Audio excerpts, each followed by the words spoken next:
Hello everyone, welcome to food and garden. ఇవాల్టి special Andhra చేపల పులుసు. సింపుల్గా టేస్టీగా ఎలా ప్రిపేర్ చేయాలో చూపించబోతున్నాను. నేను చెప్పే ఈ పద్ధతిలో మీరు ఒకసారి ట్రై చేసి చూడండి.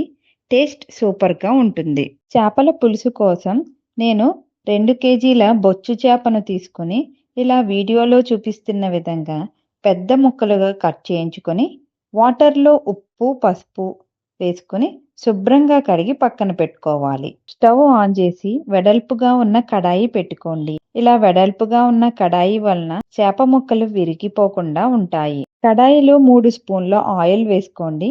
ఆయిల్ కాస్త హీట్ అయిన తర్వాత కట్ చేసి పెట్టుకున్న 2 ఉల్లిపాయలు వేసుకోండి. దీనిలోకి 1 స్పూన్ ఉప్పు, 1/2 స్పూన్ పసుపు వేసుకుని కాస్త ఫ్రై చేసుకోండి.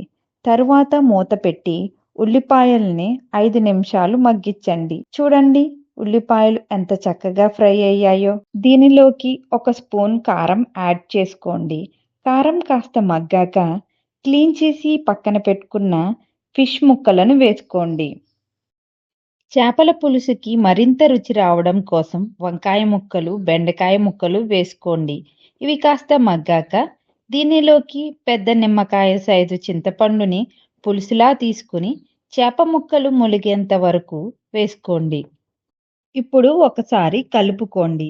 చేప ముక్కలు వేసిన తరువాత గరిటెతో కలపకుండా వీడియోలో చూపిస్తున్న విధంగా చేయండి. మూత పెట్టుకొని స్టవ్ని మీడియం ఫ్లేమ్లో పెట్టి చేప ముక్కలను బాగా ఉడకనివ్వండి. 5 నిమిషాల తర్వాత మూతను ఓపెన్ చేసి చూడండి. ఆయిల్ అనేది పైకి తేలుతుంది కదా అండి, అంటే ఫిష్ అనేది 100% ఉడికినట్లు. ఇప్పుడు దీనిలోకి పచ్చిమిర్చి వేసుకోండి.